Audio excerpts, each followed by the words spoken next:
The LA Kings season is over. They fell in 6 games to the Edmonton Oilers.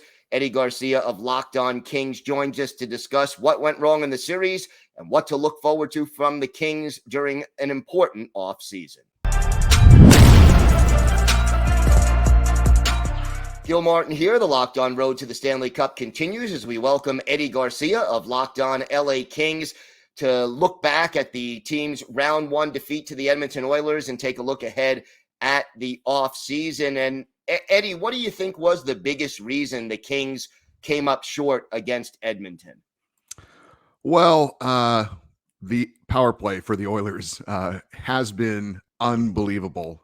It was historically good in the regular season, and they've taken it even to another level in the postseason, where it was something like 57%, I believe, was the final number after the series, which is insane. So you could certainly blame the Kings penalty kill. I'm sure maybe looking back, there were some things that maybe they would have liked to have tried differently, but in the end, sometimes you got to give credit to the opponent. And the Oilers certainly, with that power play, were absolutely lethal.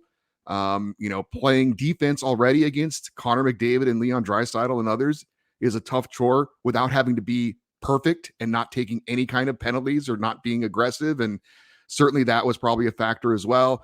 I think the Kings also, when they look back on it, they probably feel like they had a great chance to win their games at home, which they lost 2 of them. And eventually that was really the decider. I thought we might see a game 7. But in the end, I think you have to credit the Oilers, frankly. Their power play was unbelievable. And Leon Draisaitl, I know Connor McDavid's going to be the Hart Trophy winner as the regular season MVP. But if you're looking at playoff MVP after the first round of the playoffs, it will be hard to pick someone other than Leon Draisaitl. So certainly the Kings had some opportunities. But in the end, I really have to say that the better team did, in fact, win. So it's really hard to look back at this series and say that the Kings really did a lot wrong. There's obviously always things you can do better. But for me, I really give credit more to Edmonton than I discredit anything the Kings did. As far as, are there any player or players who you think underperformed for the Kings in the series? Well, they didn't have Kevin Fiala for the entire series because of injury. When he came back, it definitely helped the team. So that was a factor. I don't really put that on him as far as him not performing. I think Anze Kopitar maybe could have provided more offensively. A lot of players, though, did step up. I know like Kevin Fiala in his short time there was a factor. Adrian Kempe, who was their leading goal scorer during the regular season, performed. So I don't know that there were a lot of players where you think that player didn't show up. I just think the Oilers had their 2 stars showed up even more and got the job done. Maybe in net, Jonas Korpisalo was one of the big additions at the trade deadline. And the Kings goaltending situation was kind of a mess all year long. And he played pretty well, but there were a few goals that were stoppable that he let in that were key goals, including in the game 6 loss. So I don't know what the plans are, and we're going to talk about this in a second, I'm sure, as far as the Kings offseason moves. Jonas Korpisalo is a free agent. Do they want to re-sign him? That's a pretty big question because he wasn't bad, but he wasn't probably good enough. I guess I'd have to point to him if you're going to point to one player that wasn't good enough. How about any bright spots from the series, maybe that can carry forward into the summer or into next season for the Kings?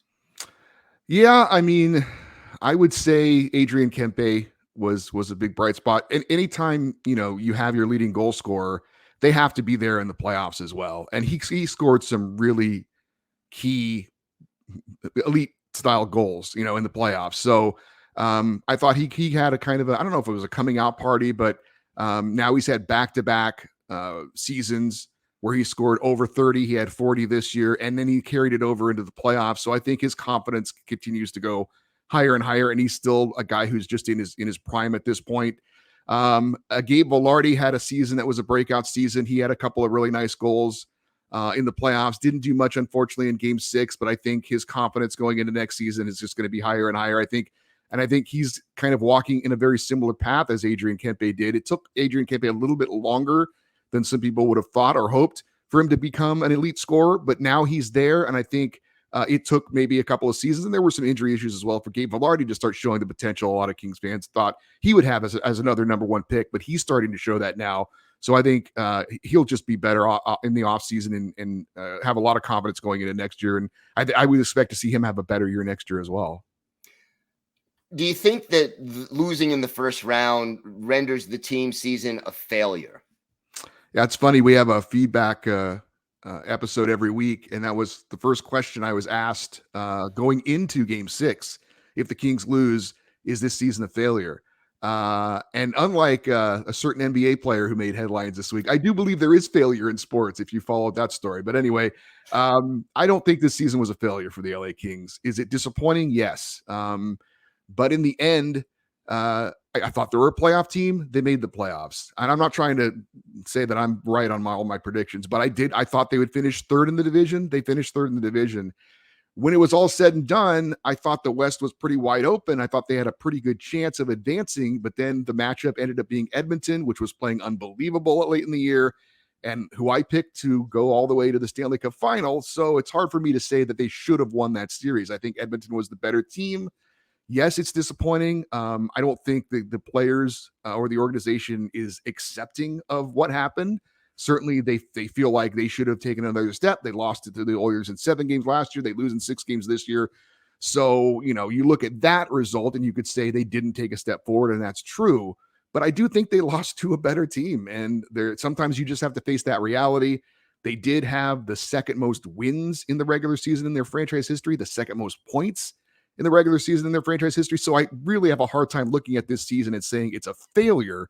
Did they accomplish the things they wanted to accomplish? No. Would have been more progress and taking another step forward to win a first round series? Yes. But in the end, I just think the better team won. Fair enough. What kind of changes do you expect in LA this summer in response to losing again in the first round? Well, I don't think there's going to be anything specifically as a response to losing in the first round. I think the changes that are going to be made were going to be made regardless. A player like Alex Edler, who is a great veteran guy, but he's a free agent after this year, and he's certainly older, and they're not going to re-sign him. So they've got a really good young elite level defenseman coming in next year in Brant Clark. So the team will get a little bit younger and a little bit more skill-wise on the blue line. I think if you're looking what's the big deal in the offseason or what are they looking for, it's the two things that they shored up at the trade deadline, which was Vladislav Gavrikov as a left shot defenseman and Jonas Korpisalo in net. Both of them are unrestricted free agents.